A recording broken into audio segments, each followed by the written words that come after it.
Saludos. Les invito a un nuevo ejercicio de reflexión en la serie Hablemos de Derecho y Opinemos Informados.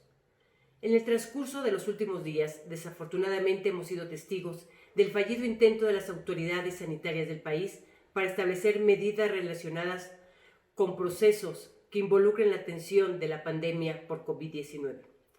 A pesar del alertamiento internacional sobre la inevitable propagación del COVID-19, a la fecha, ni el Consejo de Salubridad General ni la Secretaría de Salud han podido imponer medidas contundentes y oportunas para hacer frente a los efectos devastadores de esta pandemia. Precisamente, siguen sin ser determinadas las medidas y procesos que deben de seguirse para la atención médica de personas afectadas. Esto intentó ser regulado a través de la Guía Bioética de Asignación de Recursos de Medicina Crítica, que fue retirada para ser presentada ahora como un proyecto de guía de triaje.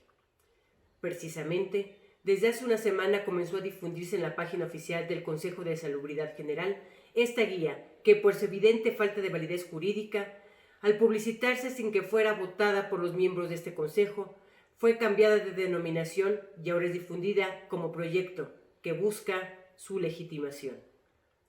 Pero la problemática no es de simple legalidad, ya que al pretender establecer criterios para priorizar la atención médica, es un tema que trasciende sobre la tutela del bien mayor y el pilar de todos los bienes jurídicos que es la vida.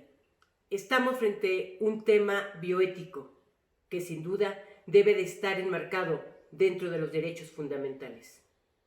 Estas guías plantean dar preferencia a las personas jóvenes sobre los adultos mayores, en caso de que existiera insuficiencia de los recursos médicos, lo cual no tiene justificación y se trata de un criterio subjetivo e incompleto. Podríamos sustentar las diferentes soluciones éticas y principios que se han adoptado a través de los tiempos y en distintas realidades sociales, tal como el que nos interesa y que es el de las vidas por complementar. Pero existen muchos otros, como el de orden de llegada, de necesidad médica, de justicia social, de utilidad, de funcionalidad, de correspondencia social, entre muchos otros, que son respaldados doctrinariamente por doctrinas completas dentro del orden filosófico, sociológico, médico, de derechos humanos, entre muchas otras, las cuales, desde luego, no encontramos reflejadas dentro de estas guías. Estos principios, si bien es cierto, pudieran ser disímbolos para las autoridades que pretenden tomar decisiones, también lo es que existe un marco constitucional que nos lleva a resolver la problemática válidamente y es, por supuesto, acorde a nuestras circunstancias y realidad social. El artículo 4 constitucional establece el derecho de toda persona a la salud, el cual debe de ser interpretado y aplicado conforme a los principios y alcances previstos en el artículo 1 de nuestro Pacto Federal, que a su vez establece el derecho fundamental de no discriminación. De este principio obtenemos que ni la edad ni las discapacidades de las personas pueden ser condiciones para atentar contra la dignidad humana o anular o menoscabar los derechos y libertades fundamentales.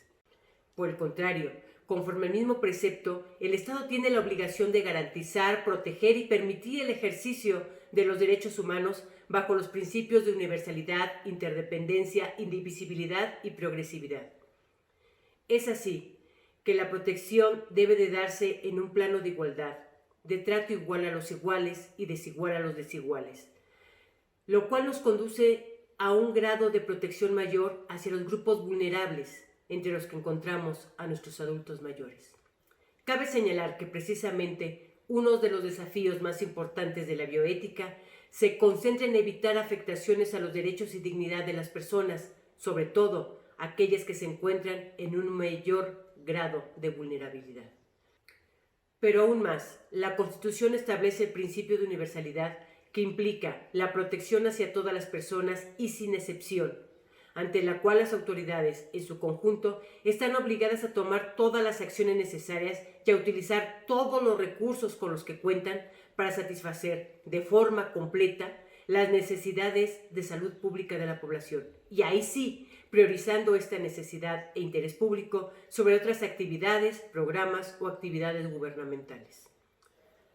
Es esta la priorización de la que debemos hablar.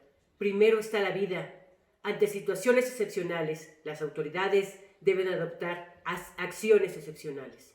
La Ley General de Salud establece que el derecho a la protección de la salud tiene como finalidades, entre otras, la de la prolongación y mejoramiento de la calidad de vida, así como el disfrute de servicios de salud que se satisfagan de forma eficaz y oportuna todas las necesidades de la población.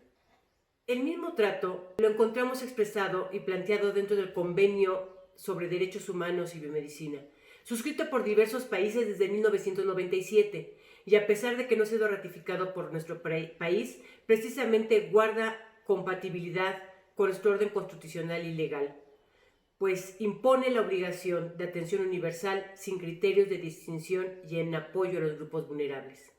El espíritu constitucional está latente. La autoridad sanitaria pareciera quererse apartar de forma injustificada este mandato con un criterio simplista, inacabado e incompatible con nuestro orden jurídico.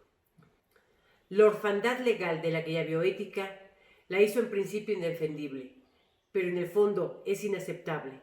No podemos copiar el modelo de Inglaterra o de Italia priorizando la atención médica. Debemos actuar como los países orientales, haciendo uso de todos los recursos disponibles para salvar a las personas afectadas. Debemos considerar que no existe la facultad de ninguna autoridad para decidir sobre el desahucio de una persona condenándola a la muerte. Nadie, en absoluto, puede condenar a otra a morir asfixiado. Estaremos ante la presencia de un crimen. La difusión de estas guías solamente han abonado al incremento de la incertidumbre del país, a dividir, a ser utilizados los medios y los recursos oficiales para difundir cuestiones inaceptables, jugando artificiosamente con los principios, refiriéndolos a modo, en el intento de dejar a un lado la obligación de las autoridades a garantizar el derecho a la salud, y peor aún, con un atentado abiertamente en contra del valor supremo que es la vida. Hasta la próxima.